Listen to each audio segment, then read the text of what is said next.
आज के वीडियो में हम लोग जो चैप्टर नंबर 4 है, जो हमने पिछली बार किया था कि फंक्शंस ऑफ वेयर हाउस, उसका हम लोग नेक्स्ट वाला क्वेश्चन आता है, उसमें टाइप्स ऑफ वेयर हाउसेस, वो हम लोग यहाँ पे देखेंगे। तो बहुत प्रकार के यहाँ पे वेयर हाउसेस के टाइप्स रहते हैं। तो कौन से, तो पहला है private warehouse. Private warehouse क्या होता है कि जब मतलब जो भी बड़े मैन्युफैक्चरर होते हैं या फिर जो भी बड़े ट्रेडर्स होते हैं, वो क्या करते हैं, खुद के गुड्स को स्टोर करने के लिए अपना खुद का एक प्राइवेट वेयर हाउस ओपन करते हैं या फिर वहां पे एक वेयर हाउस बनाते हैं। तो उसके कारण क्या होता है, उनका जो भी एक्सेस, जो भी उनका प्रोडक्शन रहता है या फिर जो भी एक्सेस उनके पास गुड्स होते हैं, वो क्या करते हैं, वहां पे स्टोर करके रख सकते हैं। प्राइवेट वेयर हाउस मतलब क्या, प्राइवेट इंडिविजुअल ने खुद के लिए क्या किया है, यहाँ पे वेयर हाउस बनाया या फिर यहाँ चालू किया है। मतलब उसके लिए वेयर हाउस बनाने के लिए बहुत सारा पैसा लगता है। वहां पे आपको जमीन लगेगी या फिर लैंड का खर्चा हो गया, बाद में उसको कंस्ट्रक्ट करने का खर्चा हो गया, बाद में उसको मेंटेन करने का खर्चा हो गया। तो उसके लिए बहुत सारा पैसा लगता है। तो जो भी नॉर्मल ट्रेडर है या फिर नॉर्मल मैन्युफैक्चरर है, जो भी स्मॉल ट्रेडर मैन्युफैक्चरर है, वो उस कॉस्ट को अफोर्ड नहीं कर सकते। तो इसके लिए क्या होता है, जो भी बड़े मैन्युफैक्चरर होते हैं ना, वही क्या करते हैं, अपना खुद का वेयर हाउस यहाँ पे चालू करते हैं। Private warehouse owned and operated by a big manufacturer और मर्चेंट्स। मतलब क्या, जो भी बहुत बड़े ट्रेडर या फिर मैन्युफैक्चरर होते हैं, वही क्या करते हैं, अपना प्राइवेट वेयर हाउस चालू करते हैं to fulfil their own storage needs. मतलब क्या, खुद की स्टोरेज की नीड्स को मीट करने के लिए क्या करते हैं, अपना खुद का वेयर हाउस चालू करते हैं। नेक्स्ट है public warehouse. Public warehouse मतलब क्या, यहाँ पे प्राइवेट में क्या था, एक बंदा जो कि खुद के गुड्स को स्टोर करने के लिए वेयर हाउस बना रहा है। पब्लिक वेयर हाउस क्या होता है कि एक इंडिविजुअल या फिर एक कोऑपरेटिव सोसाइटी क्या करती है, लोगों के लिए वेयर हाउस बनाते हैं। ये मतलब एक एज ए बिजनेस हो गया है। क्या हम लोग क्या करेंगे, अपना वेयर हाउस बनाएंगे और उसके लिए क्या करेंगे, बाद में लोगों को वहां पे स्टोरेज की फैसिलिटी अवेलेबल करके देंगे और उसके लिए हम लोग क्या करेंगे, लोगों से चार्ज करेंगे। उसके बोलेंगे, उसको हम लोग बोलेंगे पब्लिक वेयर हाउस। मतलब क्या, इंडिविजुअल और कोऑपरेटिव सोसाइटी क्या करते हैं, वेयर हाउस बनाते हैं और लोगों को फैसिलिटीज प्रोवाइड करते हैं एट इकोनॉमिकल कॉस्ट, और जो भी उनके चार्जेस रहते हैं उसको हम लोग पे करके हम लोग वहां पे अपने गुड्स को स्टोर कर सकते हैं। इसके लिए हम लोग को गवर्नमेंट से एक लाइसेंस भी लेना पड़ता है। हम लोग ऐसा सीधा उठ के अपना वेयर हाउस ओपन नहीं कर सकते। Public warehouse provide storage facility to general public. मतलब जनरल पब्लिक, किसी को भी अपने गुड्स को स्टोर करना है तो क्या कर सकते हैं, वहां पे जाके हम लोग स्टोर कर सकते हैं फॉर सर्टन चार्जेस। उसके लिए हम लोग कुछ ना कुछ तो चार्ज देना पड़ेगा। ऑपरेटेड बाय इंडिविजुअल, इसको कौन ऑपरेट करता है, एक इंडिविजुअल या फिर कोऑपरेटिव सोसाइटी ऑपरेट करता है। मैंने यहाँ पे कोऑपरेटिव सोसाइटी नहीं लिखा क्योंकि हम लोग को और एक मतलब कोऑपरेटिव सोसाइटी वेयर हाउस करके अलग से है, इसके लिए मैंने यहाँ पे नहीं लिखा। नेक्स्ट है bonded warehouse. Bonded warehouse क्या होता है, यहाँ पे हम लोग जब भी बाहर के देश से या बाहर के कंट्री से हम लोग जब भी सामान को इंपोर्ट करेंगे, गुड्स को इंपोर्ट करेंगे, तो हम लोग क्या करते हैं, उसके लिए इंपोर्ट ड्यूटी लगती है। तो जब तक हम लोग इंपोर्ट ड्यूटी गवर्नमेंट को पे नहीं करते ना, तब तक हमारे गुड्स है ना बॉन्डेड वेयर हाउस में रखे जाते हैं। हम लोग जब भी उसको पे कर देंगे ड्यूटी को, तो हमारे गुड्स वहां से रिलीज कर देते हैं custom authority.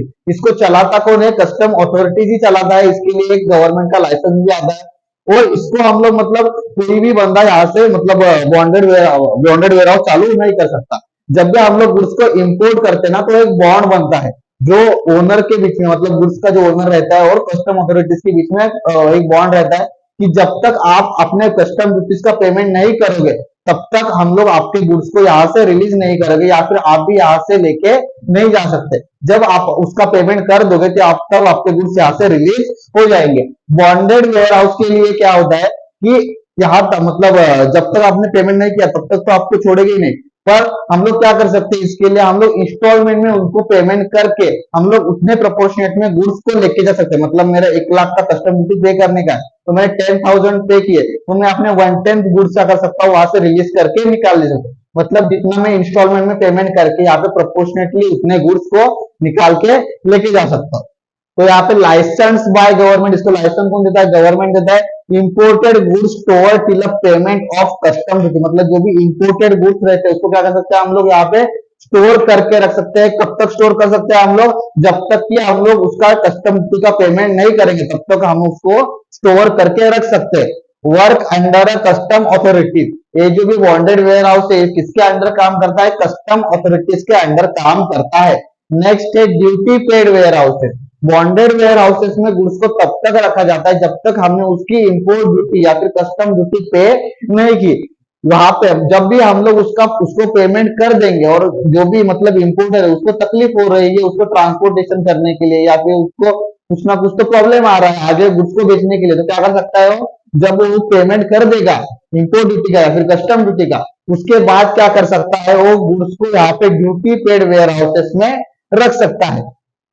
After making payment of duty मतलब इंपोर्ट ड्यूटी या फिर कस्टम ड्यूटी का पेमेंट करने के बाद, if importer faces any problem मतलब उसको कुछ भी प्रॉब्लम आ रहा है, then can store goods in it मतलब तब तक क्या कर सकता है वो ड्यूटी पेड वेयर हाउसेस में अपने गुड्स को रख सकता है। अवेलेबल टू ऑल इम्पोर्टर, इसको मतलब ऐसा नहीं कि जो भी बड़े इम्पोर्टर है या फिर अलग लोग हैं इनके लिए ऐसा नहीं है, जो भी इम्पोर्टर है मतलब ये ऑल जनरल पब्लिक के लिए ये ओपन रहते हैं, मतलब जिसको भी ये फैसिलिटी अवेल करनी है वो अपने गुड्स को यहाँ पे रख सकता है। नेक्स्ट है government warehouses. Government warehouses क्या होता है कि ये owned manage and control by government होता है, मतलब इसको बनाते भी गवर्नमेंट है, इसको कंट्रोल भी गवर्नमेंट करता है, इसको मैनेज भी कौन करता है, गवर्नमेंट करता है। गवर्नमेंट मतलब कौन, सेंट्रल गवर्नमेंट, स्टेट गवर्नमेंट या फिर पब्लिक अथॉरिटीज। पब्लिक अथॉरिटीज मतलब अपने म्यूनिसिपालिटी हो गया या फिर ग्राम पंचायत हो गया, ये क्या करते हैं मतलब वेयर हाउस वहां पे ओपन करते हैं जनरल पब्लिक के लिए, मतलब जो भी स्मॉल फार्मर्स रहेंगे या फिर जो भी स्मॉल ट्रेडर्स मैन्युफैक्चरर है उनको इस फैसिलिटी मतलब उनको ये फैसिलिटी प्रोवाइड की जाती है कि आप लोग अपना मतलब गुड्स को यहाँ पे रख सकते हो एट ए इकोनॉमिकल कॉस्ट। गवर्नमेंट ऐसे बहुत सारे वेयर हाउसेस ओपन किया है बहुत सारे स्टेट्स में या फिर ऑल ओवर द कंट्री, क्या किया है गवर्नमेंट्स ने ऐसे वेयर हाउस बना के रखे, जिनका फायदा किसे होता है, फार्मर्स को, स्मॉल ट्रेडर्स को या फिर स्मॉल मैन्युफैक्चरर को।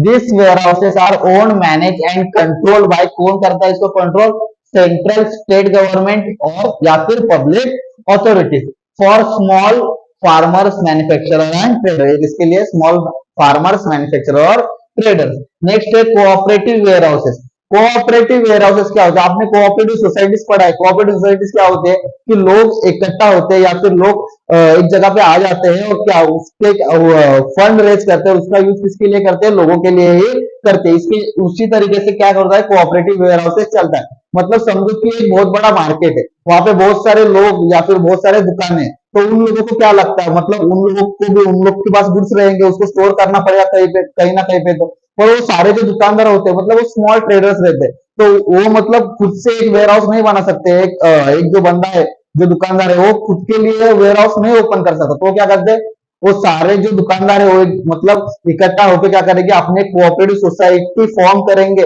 और क्या करेंगे एक वेयर हाउस मतलब सब लोग अपना कुछ ना कुछ तो कंट्रीब्यूट करके एक वेयर हाउस ओपन करेंगे या फिर रेंट पे ले लेंगे जगह और वहां पे क्या करेंगे उस गुड्स को स्टोर करके रख देंगे, तो इसी को बोलते हैं cooperative warehouses. These warehouses are owned, managed and controlled by cooperative societies। को own, manage and control कौन करता है, cooperative society provide warehousing facility at a economical cost। At economical cost मतलब बहुत ही कम खर्चे में यहाँ पे हम लोग क्या कर सकते हैं गुड्स को स्टोर करके रख सकते हैं। नेक्स्ट है cold storage warehouses. Cold storage warehouses क्या होता है कि पेरिशेबल गुड्स को रखने के लिए मतलब जो गुड्स मतलब लंबे टाइम के लिए टिक नहीं सकते उसको क्या कर सकते हैं हम लोग यहाँ पे स्टोर करके रख सकते हैं, मतलब कि फिश हो गया या फिर मीट हो गया या फिर डेयरी प्रोडक्ट्स हो गए, बाद में वेजिटेबल्स हो गए, फ्रूट्स हो गए, इनको क्या कर सकते हैं हम लोग कि जो लंबे टाइम के लिए नहीं टिक सकते उसको हम लोग क्या कर सकते हैं कि इस वेयर हाउस में रख सकते हैं स्टोर करके।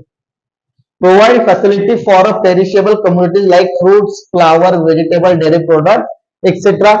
Store goods at a very low temperature, यहाँ पे क्या करते हैं हम लोग वेरी लो टेम्परेचर के गुड्स को प्रिजर्व करके रख सकते हैं, जिनका हम लोग क्या करेंगे फ्यूचर में उसका यूज कर सकते हैं। Preserve them and use them for a future, उसको हम लोग फ्यूचर में यूज कर सकते हैं। तो ये सारे टाइप्स के वेयर हाउसेस के ये आप लोग मतलब ये क्वेश्चन एग्जाम में आता ही आता है और एक 3-4 मार्क्स के लिए तो मिनिमम आ ही जाएगा, नहीं तो आप लोग को मतलब 1-2 टाइप्स आ जाएंगे पूछेंगे जो कि 2 या फिर 4 मार्क्स के लिए हो जाएंगे। ओके।